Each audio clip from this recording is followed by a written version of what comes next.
Hi guys, welcome back to Craft Your Future Today, and we are all about taking action that will change your life.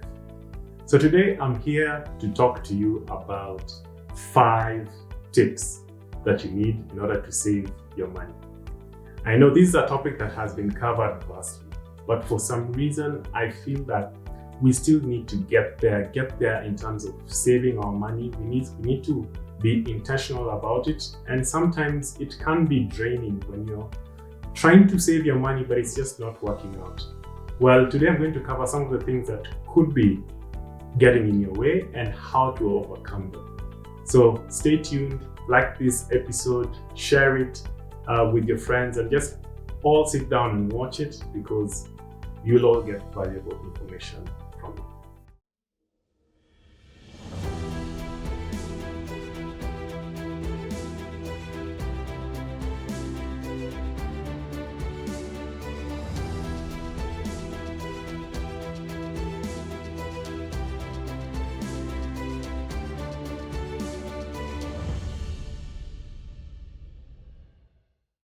Okay, so what are the tips that we need in order to save our money?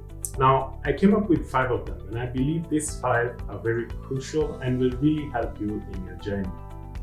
Most of us think about saving as something that is very cumbersome, something that is impossible, and really struggle with it. But today, I hope to change that perspective for you and make it much easier and something a bit fun for you instead. So the first tip, of course, is you need to track your incomes and expenses, and you do this through having a budget. Now, before you say you've heard this before, think about it this way. If I want to save, how can I save what I don't know I have? So by you knowing exactly what you have, you put in your incomes in this budgeting tool, you put your expenses, and you know how much money is actually left in your budget that you can work with for your savings and investments. So that's the number 1 tip. First, have that budget, know how much you're working with, and then we can move on to the next step. Now, step number 2, you need to pay yourself first. Many of us usually think that we want to settle all our bills before we start saving. But sadly enough, most of the time we'll always have a reason to spend our money. We'll always have an extra bill to pay, and we'll always have an extra emergency to settle before we have any funds, if any, are left. So you need to be intentional about saving, and you need to start by first paying yourself first. Have that end month routine whereby when your salary comes in, pay yourself first. It could be 10%, it could be 20%, and send this to your savings account or investments account, so that what the balance that remains, it will now have to settle the expenses that you have, your critical expenses, your critical monthly expenses, so that you're able to grow your funds in a structured and a more consistent manner. Try this and you'll never be disappointed. The third tip that you need to have is understand what are your triggers to spend. Most of us have emotional buys that we usually do, and these emotional buys or impulse buying are usually triggered by certain emotions. Maybe you're very happy, you got a promotion at work and you want to celebrate. And by celebrating, it means you're going to do some impulse buying. So you need to take note of it. Or you're sad, you're going through some emotions, and usually you like comfort food or comfort gifts for yourself. So you need to understand for yourself what are the emotions that usually trigger you into impulse buying or unplanned purchases.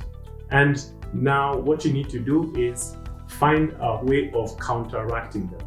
If you find that you usually shop when you're happy, find a new habit that you do when you're happy. Go play games or meet your friends and read a book. Find new hobbies that you can do when you're happy that keep you away from reaching into your wallet and making these impulse purchases.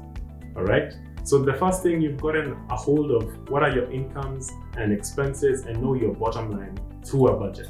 So that's the first way of getting control. Second, pay yourself first. Have an end month routine whereby you're sending at least 10% or 20% to your savings account so that you have a consistent way of saving. Thirdly, you've understood your triggers. What makes you go into impulse buying or what makes you make unplanned purchases most of the time, and getting new habits to counteract them. Now, the fourth way of saving is putting your money in an investment vehicle or joining a circle, places that encourage you to save and also getting returns. You can join a circle where they give you even dividends up to 10%, or you can open a money market fund where you're also getting interest of at least 8 to 9% per annum returns on your savings. And this way you get to see your savings grow even faster, which is more encouraging for you because you're able to meet those targets at a much faster rate.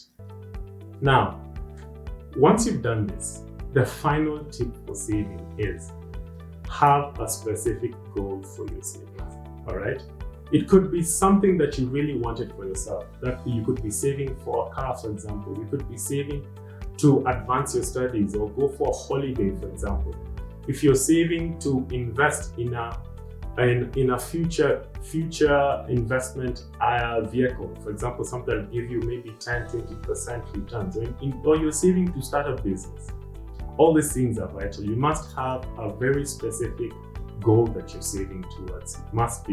It must be something that will really enhance your life and also just make you take your savings and financial goals to the next level, and you'll be able to be happy once you achieve this goal that you've been working towards.